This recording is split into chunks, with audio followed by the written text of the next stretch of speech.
Nós temos, normalmente, no mês de maio, a gente trabalha sobre família. Normalmente sobre família. E o tema da mensagem de hoje é a família que temos e a graça que precisamos. Esse é o tema da mensagem de hoje. Vamos orar? Querido Deus, já oramos, já pedimos, mas continuamos dizendo que dependemos, precisamos e queremos da Tua unção. Dá-nos, ó Deus, da presença manifesta do Espírito Santo sobre as nossas vidas. Fala-nos, ensina-nos, ministra-nos, ó Deus. Repreendemos o inimigo das nossas almas, porque ele não tem nada a ver conosco e não nós com eles. Mas queremos sim que o Espírito Santo de Deus que está aqui, que habita em nós, ministre-nos, ensine-nos em nome de Jesus. Amém.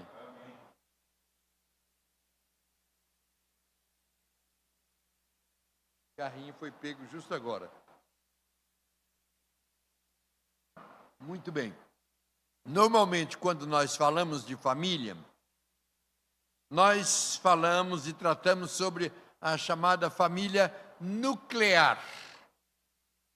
Sobre a família nuclear, que é composta do papai, da mamãe, dos filhinhos. Mas hoje eu vou falar de algumas outras configurações familiares. Não precisa se preocupar, pastor, porque eu vou falar de configurações familiares da Bíblia. Não se preocupe, porque hoje as configurações familiares têm tantas nomenclaturas e tantos jeitos, mas eu quero trabalhar principalmente duas configurações que nós encontramos exemplos na Bíblia. A primeira configuração que eu quero trabalhar é com a monoparental, ou seja, quando apenas um dos dois é cristão e que tem a responsabilidade do cuidado dos seus filhos nos caminhos do Senhor. Segundo que eu vou trabalhar é chamada família conjugal. A família conjugal é formada na união de um casal, só os dois, sem filhos. Então nós vamos trabalhar esses dois exemplos bíblicos. Nós vamos começar com a família monoparental, e eu trago como exemplo a família de Eunice, que era a mãe de Timóteo, Atos 16:1 diz assim: E chegou a Derbe e Listra, e eis que estava ali um certo discípulo, por nome Timóteo, filho de uma judia, que era crente, mas o pai era grego. Então, Eunice, ela foi criada na tradição hebraica, era uma judia, e a Bíblia não menciona o nome do marido, mas diz que ele era grego, portanto, seguia a religião gentílica. Eunice converteu-se em uma das viagens missionárias de Paulo, tornando-se então uma crente fiel, consagrada, dedicada.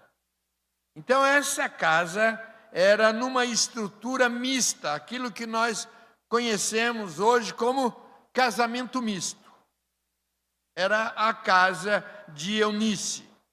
Mas a casa de Eunice também era uma família chamada extensiva, porque além disso dela, do marido e dos filhos, ou do filho, incluía também outros parentes. No caso, a sua mãe, Loide. E Eunice, embora só ela fosse crente, ela educou o filho nos caminhos do Senhor, a tal ponto que Paulo fala: a tua fé sem fingimento, a mesma que primeiramente habitou em tua avó Loide e a tua mãe Eunice. Então, mesmo em um lugar aonde o pai não era cristão, a sua mãe, a sua avó, deram a Timóteo uma formação sólida.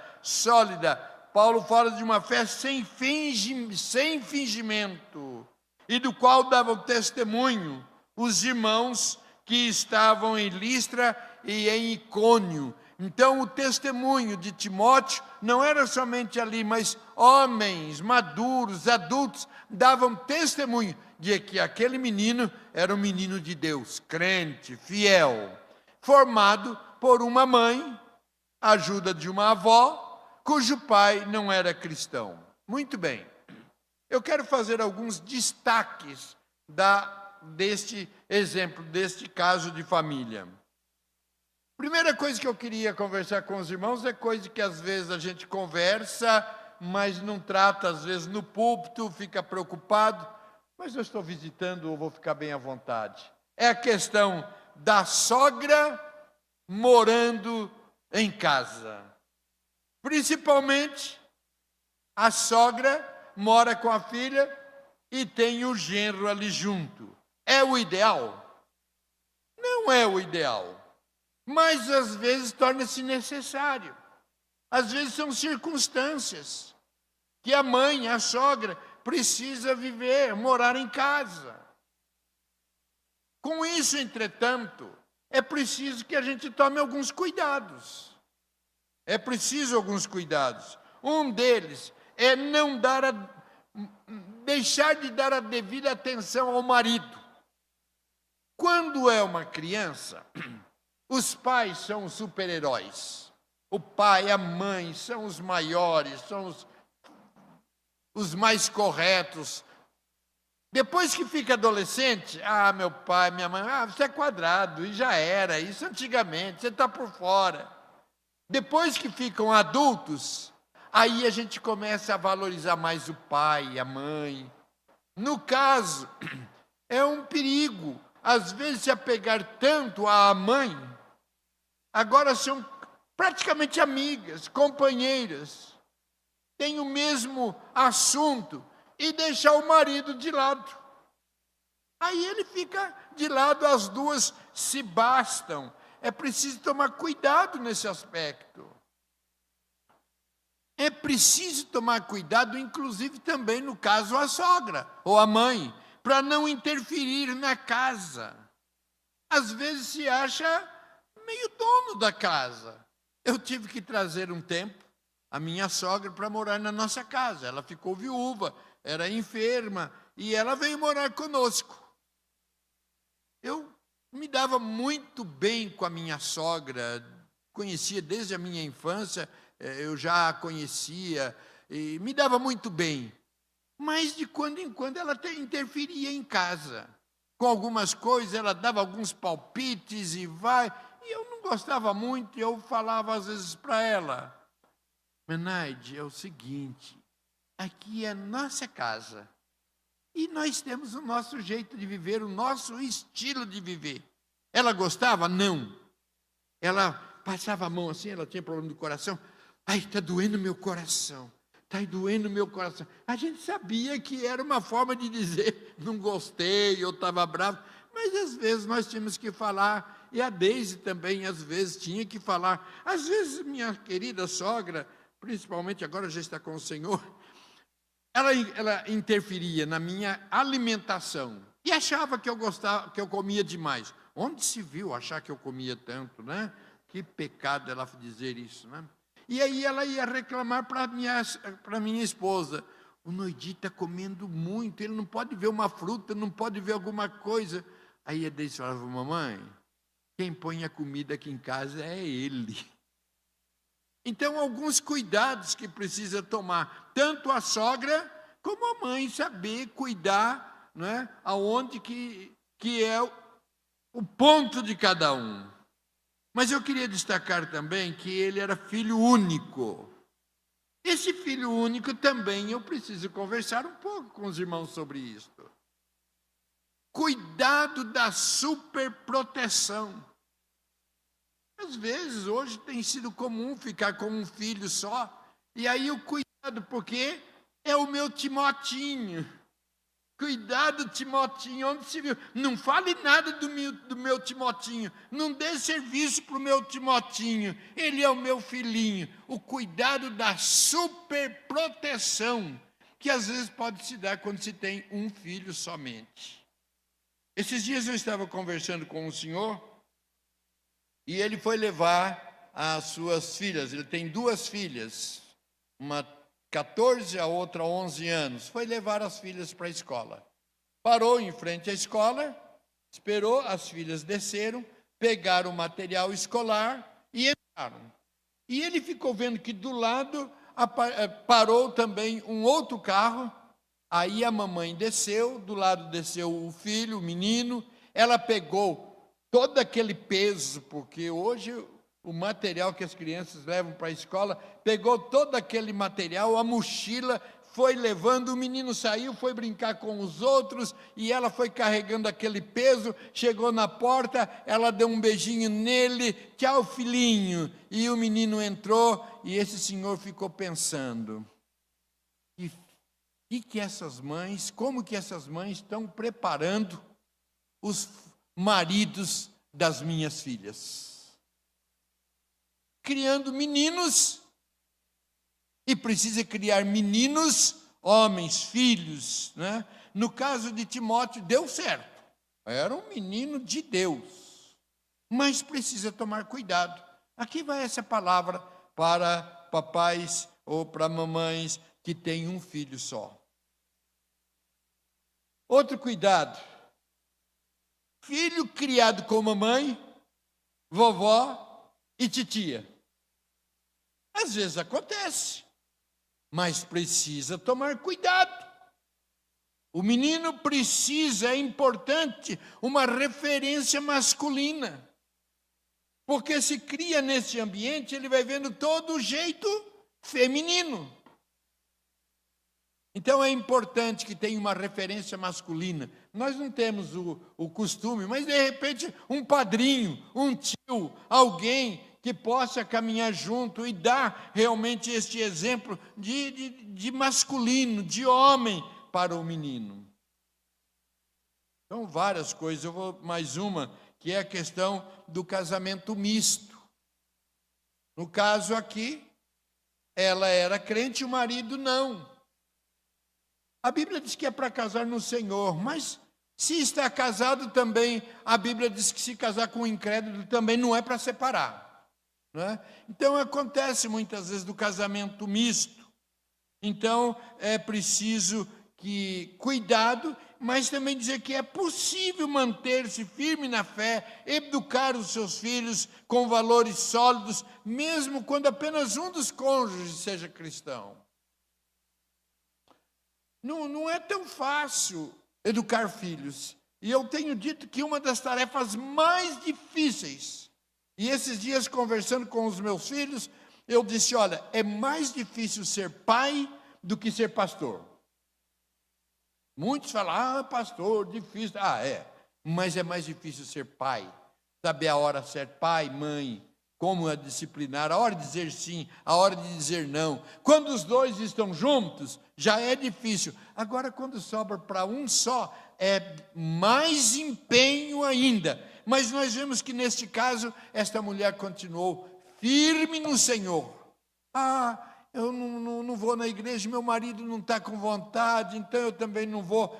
Já aconteceu de algum domingo chuvoso, tipo hoje, friozinho, dá uma vontade de ficar em casa? Dá. Aí o marido fala, não, querida, hoje está chovendo, fica aqui em casa, olha, eu vou até fazer uma pipoca para a gente, alguma coisa, sabe? Agora, ela manteve-se firme, nem pipoca, o marido dela, o grego, disse, olha, você fica que eu vou fazer hoje um churrasco grego para nós comermos, né? Dizem que aquele churrasco que fica rodando assim, que tem um monte de carne, né, que eu nunca tive coragem de comer, chamam de churrasco grego. Vou fazer um churrasco grego. Não, hoje eu tenho igreja, eu tenho culto, eu tenho compromisso, eu vou servir ao Senhor. Então é preciso que mantenha-se firme. É mais difícil ainda quando está sozinho, mas Deus pode abençoar. Então, irmãs, se porventura tem alguma aqui cujo marido não é crente, mantenha-se firme. Firme no Senhor. Deus vai honrar, Deus vai te ajudar a cuidar dos seus Timotinhos. Então é preciso que a gente tome cuidado também, a questão de superproteção. É papel da família preparar os filhos para bater asas, para voar. E às vezes se tem um só, não, vai sair, vai ficar, não quero sempre aqui comigo, e vai ficando ali, casa, traz para morar em casa. Nós temos aqui o exemplo, tinha o amor pelo Timotinho, cuidou, chegou o momento, filho, o Paulo está convidando você, nem sei para onde você vai, não sei como vai ser a sua vida, mas Deus te abençoe, Deus te abençoe. Não sei, a Bíblia não fala que Timóteo voltou visitar a mãe, deve ter voltado, como que foi ali, mas ela criou Timóteo para a vida e, no caso, para o ministério. Que Deus abençoe a cada uma das mamães aqui, se porventura tem esse compromisso de sozinha educar os seus filhos, mantenha-se firme, que Deus vai honrá-la em nome de Jesus. Amém? Um outro exemplo de família monoparental é o de Filipe. Agora é o homem, o marido que ficou sozinho. A Bíblia não fala da mulher dele. Não sei o que tinha acontecido, mas a Bíblia não fala da mulher dele. Em Atos 21 diz assim: no dia seguinte, partindo dali Paulo e nós que com ele estávamos, chegamos a Cesareia, e entrando em casa de Filipe, o evangelista, que era um dos 7, ficamos com ele. E tinha este 4 filhas virgens que profetizavam. Filipe era conhecido como evangelista, um dos 7 diáconos escolhidos em Jerusalém. Ele vivia em Cesareia e sua casa era um ponto de referência para os viajantes dos cristãos, incluindo Paulo, que ficava hospedado na casa de Filipe. A Bíblia não fala nada sobre a esposa dele, não fala nada, mas diz que ele tinha 4 filhas solteiras, virgens, que na época indicavam uma vida de consagração, de seriedade. E o texto de Atos destaca que todas as 4 tinham dom e profecia, dom de profecia, tinham ministério. Um pai que aqui não fala da mãe, mas que ele assumiu um compromisso de educar as suas filhas. Eu quero também fazer um destaque nesta família de Filipe. Primeiro, embora a importância da mãe em uma casa, quando se faz necessário, quando acontece, é possível um homem convicto em sua fé ensinar seus filhos, no caso suas filhas, no caminho do Senhor. Hoje pela manhã eu falava sobre isso e na minha igreja, na Shalom, tem um senhor que a esposa o deixou e ele ficou, não sei se com 3 ou 4 filhos. E ele sozinho, domingo após domingo, ele está lá com os seus filhos, levando para os caminhos do Senhor. As filhas de Filipe não eram apenas espectadoras, mas exerciam funções ministeriais, elas eram ativas ali. Filipe cultivou o talento de suas filhas. Isso nos ensina sobre a importância de apoiar as habilidades, os dons de cada membro da família, ajudar a descobrir. Eu fiquei feliz aqui de ver o nosso irmão dirigindo louvor, a esposa cantando, um no teclado, o outro no violão. Isto pode e deve acontecer. No caso da marido e mulher, e espero que continue marido e mulher por muitos anos, ainda até que o Senhor os separe, mas pode acontecer de às vezes só o marido. Foi no caso de Filipe. A maior herança que uma família pode deixar não é a financeira, mas é o caráter, é o propósito, é a fé. Filipe não apenas pregava para multidões, ele pregou principalmente dentro da sua casa, preparando as próximas gerações para assumir seus propósitos, papéis de liderança, de serviço. Quero destacar também que é possível conciliar vida profissional, vida ministerial e a família. Filipe começou como um dos 7 diáconos, lá em Jerusalém, focado na assistência social. Depois tornou-se um evangelista, um pregador, mas mesmo com uma vida pública, ministerial, ativa, sem a aparente atuação da sua esposa, as suas filhas cresceram engajadas espiritualmente. Então fica se porventura algum marido aqui, cuja esposa ainda não tomou uma decisão, e vocês têm filhos, é possível, pai, você cuidar dos seus filhos nos caminhos do Senhor. Um outro destaque, a família de Filipe, é que apesar de não mencionar se tinha esposa, ele era um hospitaleiro. A casa de Filipe era conhecida por ser um lar aberto. Em Atos capítulo 21, versículo 8, nós vemos que Paulo e a sua comitiva ficavam hospedados na casa de Filipe, não 1, 2, mas vários dias. Ele usava o espaço doméstico para apoiar o trabalho missionário. Olha, desculpa, eu não posso receber ninguém na minha casa, a minha esposa não está aqui, a minha esposa não está no lar, eu não tenho como fazer. Ele não se importava com isso, era um hospitaleiro. Eu me lembro que uma vez eu fui pregar em Tupi Paulista, e o pastor de lá, ele era solteiro, mas ele fez questão que eu ficasse hospedado na casa dele. E eu fiquei pensando, bom, como que vai ser na hora da refeição? Mas ele quis que eu ficasse hospedado na casa dele. Dali a pouco, vamos lá para a cozinha, Noidi, vamos fazer alguma coisa para a gente comer. Aí ele pegou a frigideira, pôs um pouco de óleo, e aí ele pegou uma mortadela, né? Lá no interior era mortandela, né?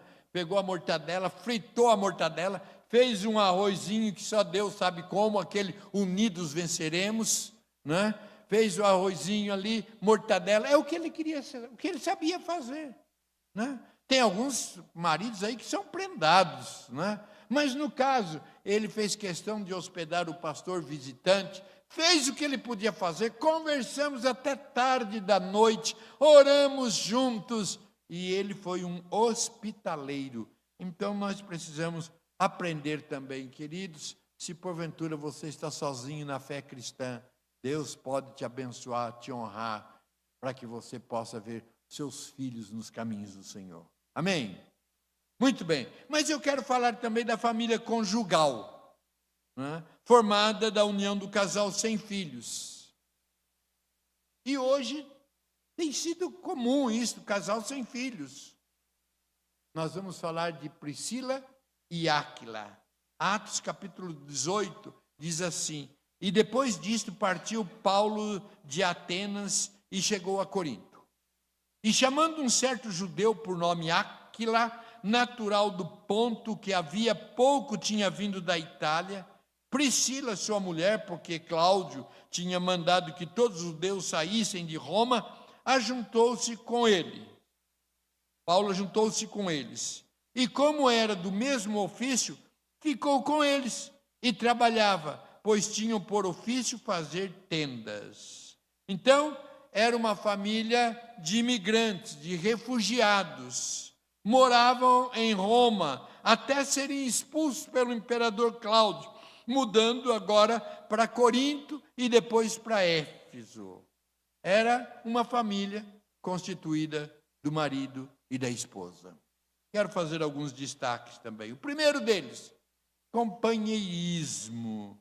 São mencionados sempre juntos.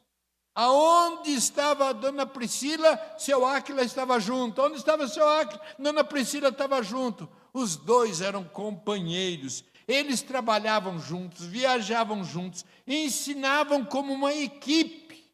Os dois. Deus não lhes deu filhos, mas eles constituíam uma família, eram unidos, trabalhavam juntos, O relacionamento familiar funciona melhor quando há esse companheirismo, essa cooperação de um para com o outro. Os dois estavam unidos, juntos, servindo ao Senhor. Priscila e Áquila mostram que uma família, mesmo que seja apenas o casal, é uma equipe poderosa nas mãos do Senhor, quando há unidade, quando há propósito. Não pode acontecer de ter aqui casal que não tem filhos. Deus pode abençoá-los e usá-los para o ministério. Destacar a disponibilidade deles. Nós vimos servindo em várias cidades, revela-os como exemplo de família missionária. Aonde precisava, o trabalho que precisava, eles se voluntariavam. Nós estamos disponíveis, nós estamos prontos. Era um braço direito do trabalho de Paulo. Quero destacar também a liberalidade deles. Eles eram fabricantes de tendas, compartilhavam o ofício, trabalhavam juntos para o sustento do lar e o sustento do ministério. O apóstolo Paulo menciona-os como seus colaboradores mais próximos. Nós temos alguns casais assim, lá na igreja, na Shalom, que não têm filhos.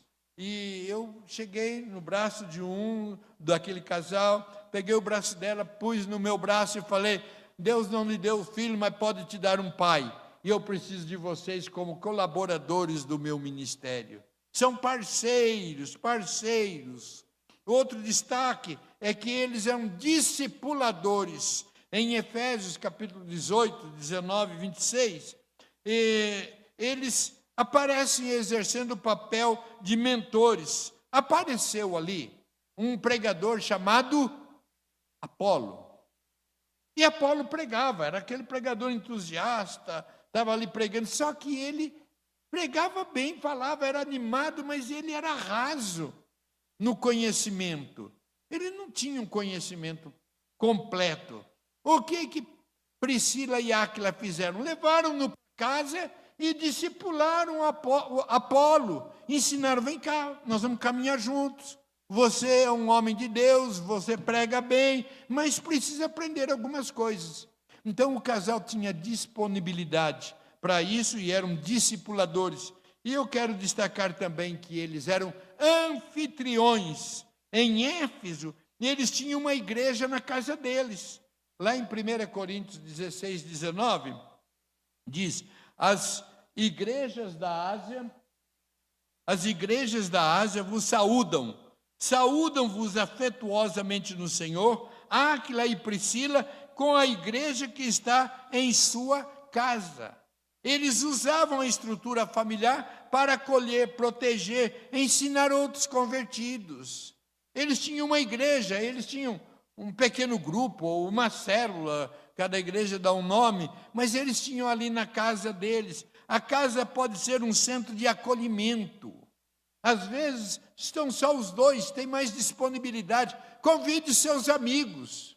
Convide seus amigos para ir para casa. Vamos comer uma pizza, vamos comer uma pipoca, ou vamos comer uma mortadela frita, mas vamos lá em casa. Essa comunhão, esse trazer para casa, ajuda. É um ponto essencial no evangelismo. Vai aproximando-se dos seus amigos, e aí com essa amizade fazendo a missão, o evangelismo. Então, irmãos, se porventura um casal aqui que não tem filhos, você tem a oportunidade de servir ao Senhor. Mas eu quero dar uma palavra também para o que tem sido comum hoje, que é chamado ninho vazio. Ninho vazio. Quando chega uma idade, primeiro começa o casalzinho. Vai, tem os filhos, corre. Chega uma hora que os filhos voam. Nós estamos nessa fase. Os filhos voam, fica um ninho vazio. E perante a sociedade é dito o seguinte: agora nós vamos aproveitar a vida. Agora nós vamos viajar. Agora nós vamos descansar. Os filhos já estão criados, já estamos aposentados, a situação financeira já já está estável, agora nós vamos aproveitar. Não tem problema nenhum, não tem problema nenhum aproveitar, viajar, é gostoso, eu gosto de viajar, mas que tal aproveitar também a sua experiência, o seu tempo, a sua disponibilidade para servir ao Senhor? Hoje de manhã, eu estava falando sobre isso e falei o seguinte: agora que o seu lar está vazio, os seus filhos já estão crescidos, e aí eu olhei para o presidente do presbitério, que é presbítero lá, e falei: já que o seu lar está vazio, está só você e sua mulher, tem disponibilidade, vai ser presidente do presbitério. Aí eu olhei para um outro irmão, que também está nas mesmas condições, você vai ser presidente da junta diaconal. Aí eu olhei para uma outra irmã, que também os filhos já estão crescidos, já estão adultos, já estão fora de casa, você vai ser a diretora do Ministério da Criança. E foi vendo, de tal forma, queridos, que se o ninho está vazio, agora tem mais disponibilidade. Reverendo Darcy e eu já teríamos tempo para jubilar. Nós já teríamos tempo para jubilar. Os filhos já estão criados, graças a Deus.